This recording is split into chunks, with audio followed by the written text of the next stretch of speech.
याद करिए, इसी मुहर्रम के समय में सड़कें खाली हो जाती थी, सूनी हो जाती थी। आज मुहर्रम आयोजित हो रहा है, इसका पता भी नहीं लग रहा है। ताजिया के नाम पर घर तोड़े जाते थे, पीपल के पेड़ काटे जाते थे, सड़कों के तार हटाए जाते थे, पुल तोड़ दिए जाते थे। आज कहा जाता है किसी गरीब की झोपड़ी नहीं हटेगी। आज कहा जाता है कोई तार नहीं हटेगा। आज कहा जाता है कि सरकार नियम बनाएगी, पर्व और त्योहार मनाना है तो इन नियमों के अंतर्गत मनाओ और नहीं तो अपने घर में बैठ जाओ। ये मनमानापन नहीं चल सकता है। और विधि का शासन कैसे होना चाहिए, सुशासन कैसे होना चाहिए, यह भारतीय जनता पार्टी की सरकारों ने देश के अंदर करके दिखाया है। लोक कल्याणकारी कार्यों का परिणाम कितना हुआ, कोई सोचता था? मैं याद है जब देश के अंदर कोरोना की आहट हुई थी, माननीय नड्डा जी राष्ट्रीय अध्यक्ष के रूप में वर्चुअल हम लोगों के साथ जुड़े थे और आपने एक ही बात कही कि देश संकट में है, मानवता संकट में है। हमारे लिए एक ही मंत्र है, प्रधानमंत्री जी का आदेश है, एक ही मंत्र है और वह मंत्र है सेवा ही संगठन है।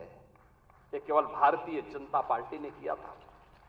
मुझे याद है कोरोना कालखंड में केवल भाजपा का कार्यकर्ता या राष्ट्रीय स्वयंसेवक सड़कों पर जनता जनार्दन की सेवा कर रहा था। अन्य किसी भी दल के किसी भी नेता का कोई अता पता नहीं था। कार्यकर्ताओं की बात तो दूर, आपने देश के अंदर 10 करोड़ गरीबों को मकान दिए। उत्तर प्रदेश में 56 लाख गरीबों को बिना भेदभाव के मकान दिए। हमने जो नारा दिया, मोदी जी ने जो नारा दिया कि सबका साथ और सबका विकास, हमने जाति मत और मजहब के आधार पर भेदभाव किसी के साथ नहीं किया। हम आज भी कह सकते हैं हमने किसी के साथ भेदभाव नहीं किया, कोई भेदभाव किसी के साथ नहीं किया। विकास के कार्यों के लिए भेदभाव नहीं किया। ये 80 करोड़ लोगों को फ्री में राशन आज भी मिल रहा है। क्या किसी जाति को मिल रहा है, किसी मत विशेष या किसी धर्म विशेष को मिल रहा है? भारतवासी है उसको राशन मिल रहा है। भारत पहला देश जिसने भूख से मौतें नहीं होने दी, बदहाली नहीं होने दी, आत्महत्या नहीं होने दी, किसी गरीब को सड़क पर भूखों से मरने के लिए मजबूर नहीं होने दिया। लेकिन उस सबके बावजूद भारतीय जनता पार्टी का कार्यकर्ता लगातार कार्य करता रहा।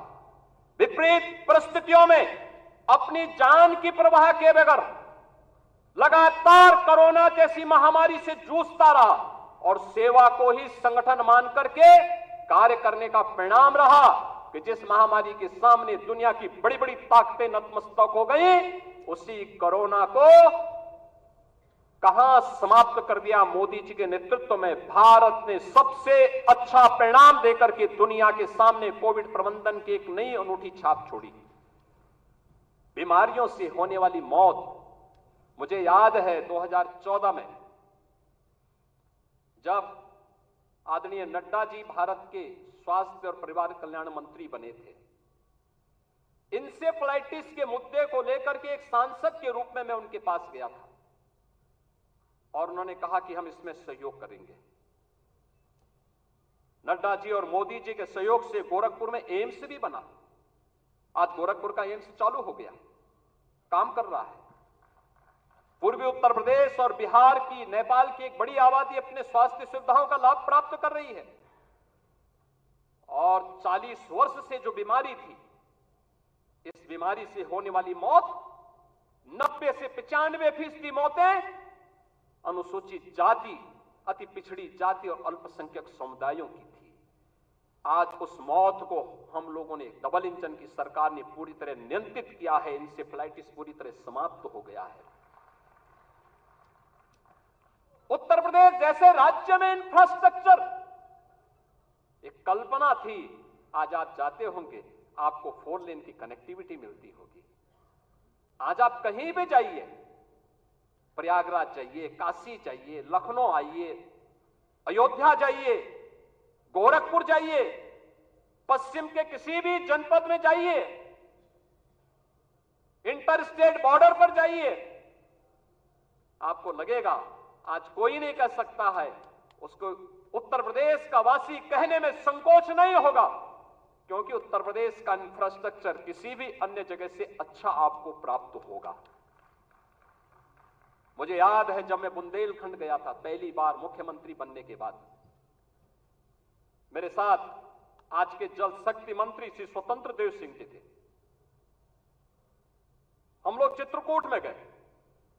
मैंने चित्रकूट में वहां के कार्यकर्ताओं के साथ बैठक की, जनप्रतिनिधियों के साथ बैठक की, रात्रि को मैंने वहां के उद्यमी और व्यापारियों के साथ बैठक की थी। मैंने उनसे कहा, मैंने कहा यहां चित्रकूट में अच्छे होटल क्यों नहीं आ रहे हैं, अच्छी धर्मशालाएं क्यों नहीं बन रही हैं? उन्होंने एक ही बात कही, उन्होंने कहा अगर कोई निवेश करेगा तो डकैत उसका अपहरण कर देंगे। तो मैंने कहा मैं अगली बार तब आऊंगा जब यहां से डकैतों से मुक्त कर दूंगा।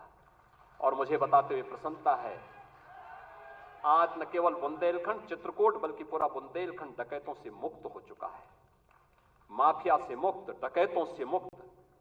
आज आप कहीं भी जाते होंगे, क्या काशी, क्या अयोध्या, क्या मथुरा वृंदावन, क्या विंध्यवासिनी धाम, क्या सुख तीर्थ, क्या निमिषारण्य, क्या ये आपकी वैचारिक यात्रा और आपकी आध्यात्मिक विरासत को क्या सम्मान यहां पे नहीं मिला? आजाद देश 1947 में हो गया था, ये काम 1947 में होना चाहिए था, ये कार्य उसके बाद होना चाहिए था। डॉक्टर लोहिया की विरासत को संभालने वाले लोग, जिस डॉक्टर लोहिया ने कहा था कि भारत की पहचान 3 महापुरुषों पर है, उन्होंने कहा था कि भारत तब तक भारत है जब तक भारत के अंदर राम, कृष्ण और शिव की पूजा होगी, तब तक भारत का कोई बाल बांका नहीं कर सकता है। और राम, कृष्ण और शिव की इस परंपरा को क्या इन समाजवादियों ने कलंकित नहीं किया था? क्या अयोध्या को लहूलुहान नहीं किया था? और क्या यही कार्य ये लगातार नहीं करते रहे? मुझे आश्चर्य होता है। राजूपाल की हत्या होती है प्रयागराज में, क्या राजूपाल पिछड़ी जाति के नहीं थे? उमेश पाल की हत्या होती है, क्या उमेश पाल पिछड़ी जाति के नहीं थे? भारतीय जनता पार्टी के विधायक कृष्णानंद राय की निर्मम हत्या हो जाती है, और कृष्णानंद राय के साथ गोलियों का शिकार होने वाले लोग कौन थे? एक रमेश पटेल थे, एक रमेश यादव थे, कोई अन्य पिछड़ी जाति का था। क्या इनको पिछड़ी जाति में नहीं मानते लोग? क्या क्यों नहीं इनके बारे में आवाज उठी? ये आवाज को तभी बल क्यों मिला जब भारतीय जनता पार्टी की सरकार हुई। और आज आप देखते होंगे इन माफियाओं के लिए फातिया पड़ने वाले लोग किस प्रकार से चिल्ला चिल्ला करके फिर से चुनौती देने की स्थिति में आए हैं। और इसीलिए तो हम कह रहे हैं कि मोदी जी ने जो कहा था वो करके दिखाया। सबका साथ और सबका विकास, लोक कल्याणकारी योजनाओं की किसी भी योजना में आप देख सकते हैं, क्या राशन की योजना, क्या मकान की योजना, क्या हर घर शौचालय की योजना, चाहे हर घर नल की योजना, चाहे आयुष्मान या किसी भी अन्य योजना में, उज्ज्वला योजना की हो योजना हो, कोई भी योजना हो, क्या किसी के साथ कोई भेदभाव हुआ? जाति, मत, मजहब के आधार पर, चेहरा देख करके किसी के साथ भी कोई भेदभाव नहीं। ये सारी योजनाएं बिना भेदभाव के हर तबके को दी गई। और हमें आश्चर्य होता है, समाजवादी पार्टी की सरकार के समय कन्नौज के मेडिकल कॉलेज की चर्चा हुई। कन्नौज के मेडिकल कॉलेज का नामकरण बाबा साहब डॉक्टर भीमराव अंबेडकर जी के नाम पे था। समाजवादी पार्टी के तत्कालीन मुख्यमंत्री ने नाम बदल दिया।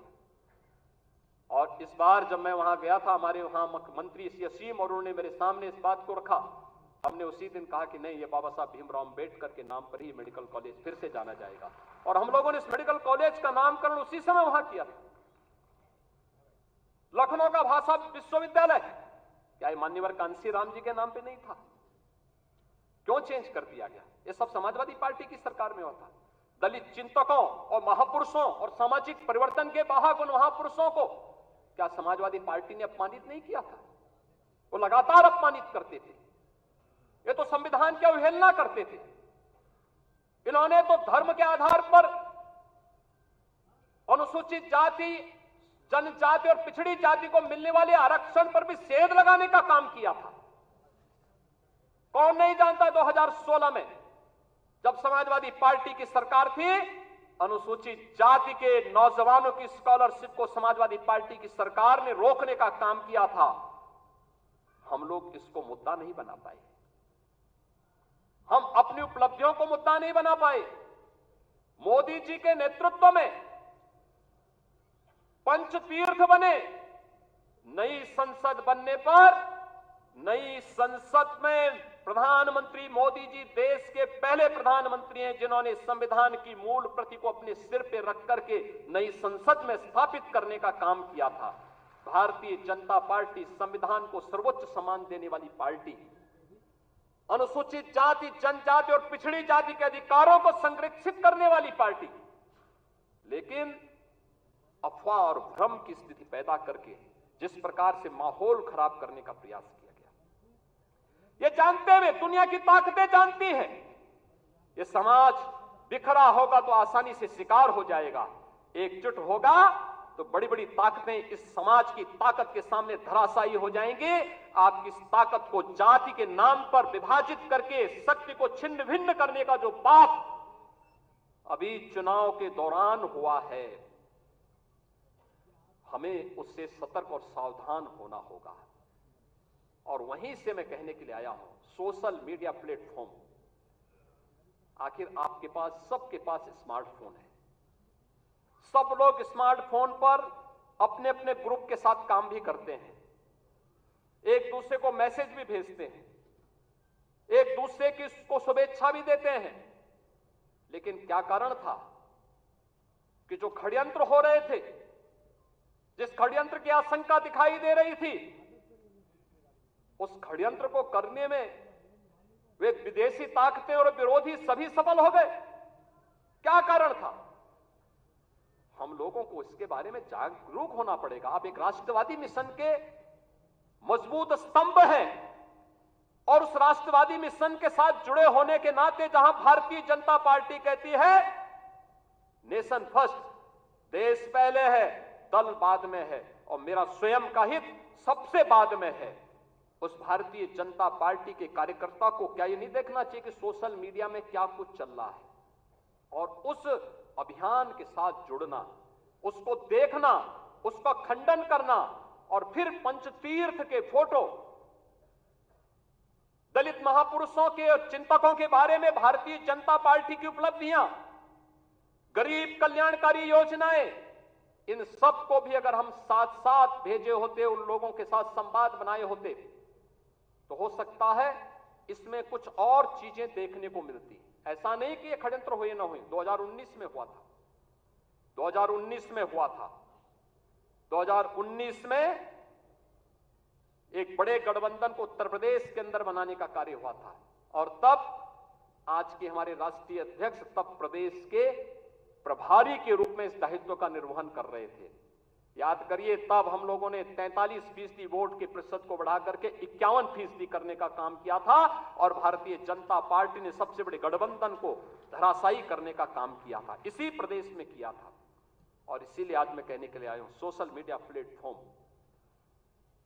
आपके लिए कितना बड़ा उपयोग हो सकता है, यह भी हमें देखना होगा। बहुत सारी ऐसी चीजें हैं जिन चीजों को हमें वास्तविक धरातल पर उतारना होगा, और उसके लिए अगर हम प्राणपण से जुड़ करके एक बार फिर से कार्य करना शुरू करेंगे, कोई कारण नहीं हमने